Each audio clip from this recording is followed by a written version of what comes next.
The West Asia war is taking new turns every moment. In the latest, President Trump has posted an image of the American flag draped over Iran on social media, a symbolic message that comes amid growing speculation of fresh U.S. strikes. The post came just hours after Trump cancelled his Memorial Day weekend plans in New Jersey, citing circumstances pertaining to government. They said, why? I said, because Iran is going to have a nuclear weapon if we don't stop them. And I said, we're going to have to do it. And we have stopped them. They're not going to ever have a nuclear weapon. They're never going to have a nuclear weapon. And we'll have that over with soon. It'll be over with soon. And before this, White House Deputy Chief of Staff Dan Scavino posted a video of a U.S. Air Force B-2 Spirit stealth bomber cutting through the clouds, a highly symbolic display as reports emerge of U.S. military and intelligence officials also scrapping their holiday plans. But even as the threats escalate, Iranian officials say a diplomatic formula may be emerging. According to reports, Iranian officials say that Tehran has reached a memorandum of understanding with Pakistani mediators and is now waiting for the American response. Reports also indicate U.S. and Iran are close to extending the ceasefire by 60 days. Iran's Foreign Ministry spokesperson Ismail Baghei says the framework includes both 30 and 60-day timelines and that negotiations are now focused on finalizing the text. But Baghei also warned that America's hostility towards Iran is long-term and said results should not be expected quickly. Baghei added that the nuclear issue was not part of an initial framework it was drafting to end the war with the United States. He said that the nuclear file will be subject to separate discussions at a later stage. Pakistan says during Asim Munir's visit to Iran, discussions remained focused on expediting the consultative process underway to support peace and stability in the region. It added negotiations over the last 24 hours have resulted in encouraging progress towards a final understanding.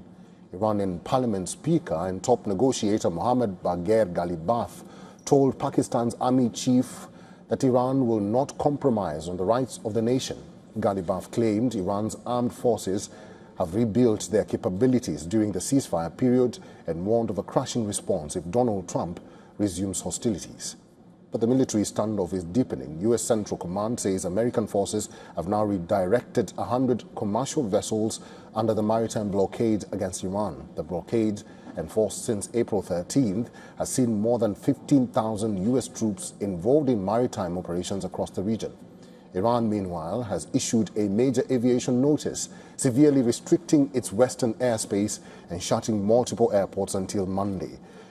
The move has fueled speculation that Tehran is preparing for possible U.S. strikes. U.S. Secretary of State Marco Rubio says there is a chance Iran could accept a deal to end the war with Israel as early as Saturday.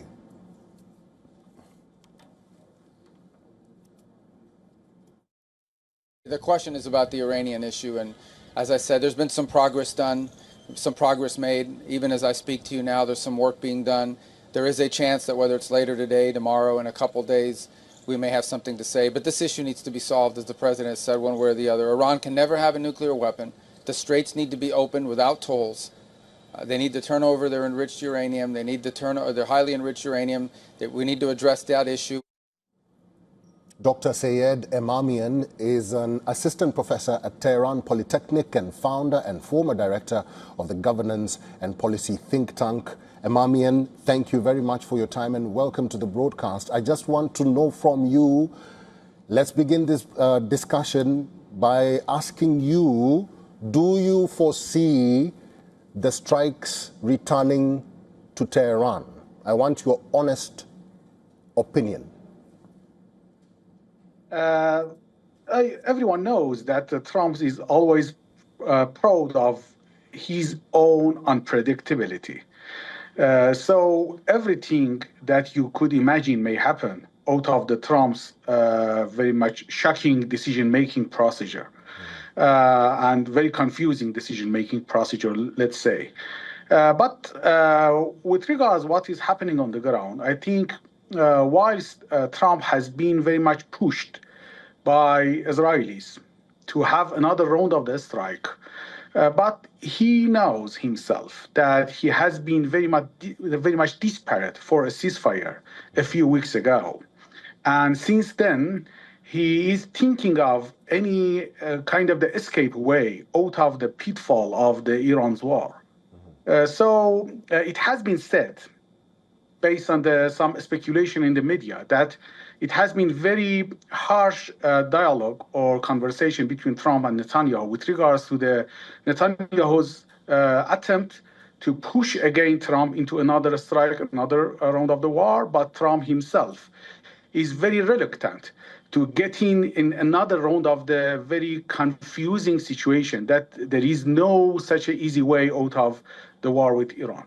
So Trump personally and his inner circle, most of them, as far as we know and as far as we have heard from the news, are very much looking for a way, escape way from such kind of the challenge that they have been facing with in last almost 3 months.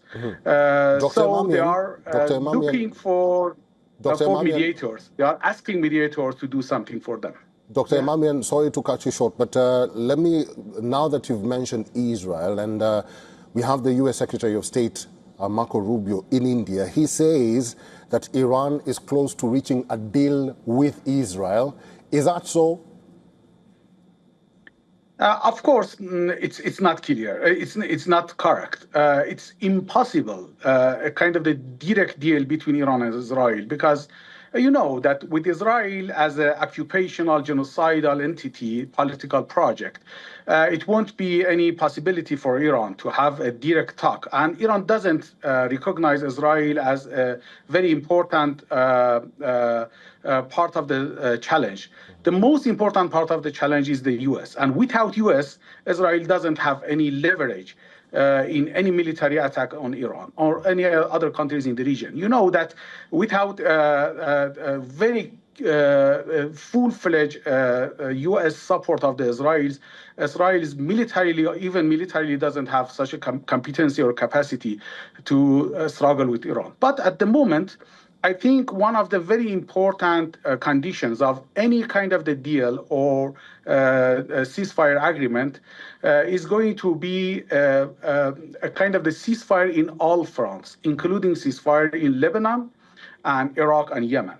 So that means that Israel should be contained and should be prevented by the U.S.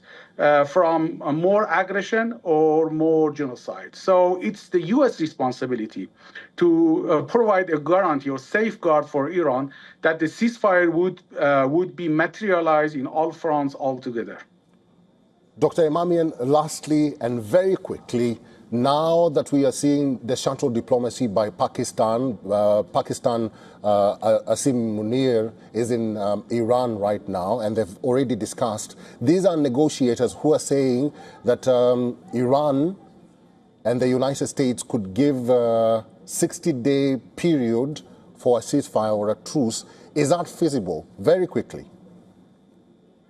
I think it's very much likely that the Trump's at the end of the day will come to such kind of the agreement based on the Iranian desires, that it was a phase-based agreement.